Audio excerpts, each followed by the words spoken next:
한 남성 A씨는 교통사고를 당한 뒤 척수에 손상을 입었습니다. 사고 이후 양쪽 다리에 감각이 거의 없고 일상생활 대부분을 휠체어에 의존해야 했습니다. 주치의는 고도 후유장애, 즉 상해 80% 이상에 해당된다고 진단했습니다. A씨는 자신이 가입해 두었던 상해 후유장애 특약을 믿고 보험사에 보험금을 청구했지만 돌아온 답변은 장애율이 부족하여 보험금 지급이 어렵습니다.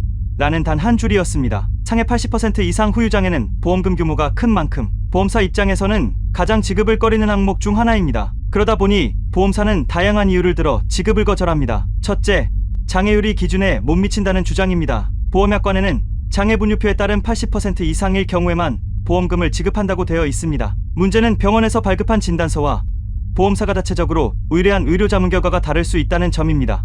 예를 들어 주치의는 90%로 진단했는데 보험사는 제3의 전문가를 통해 55%로 판단해 보험금 전액을 거절하는 사례가 반복되고 있습니다. 둘째, 영구 장애가 아니다라는 이유입니다. 후유장애 보험금은 회복 불가능한 상태에 대해 지급됩니다. 보험사는 자주 이런 표현을 씁니다. 5년 안에 재활치료로 회복 가능성이 있으므로 고정된 장애가 아닙니다. 단지 회복될 수도 있다는 말만으로 보험금이 영원히 되는 겁니다. 셋째, 장애 원인을 질병 탓으로 돌리는 경우입니다. 보험사는 이건 외부 사고가 아니라 이미 있던 기저질환이 원인입니다라고 주장합니다. 과거 MRI, 진료기록, 기왕질까지 끌어와 사고와 장애 간 인과관계가 약하다는 논리로 지급을 거절하는 겁니다. 넷째, 약관상 면책 조항을 끌어옵니다. 고의, 자해, 전쟁, 임신 출산 관련 손해 등은 약관상 제외된다고 주장하며 책임을 회피하는 사례도 적지 않습니다. 다섯째, 의료자문을 통한 미세 조정입니다. 보험금 지급 기준인 80% 바로 아래 78%,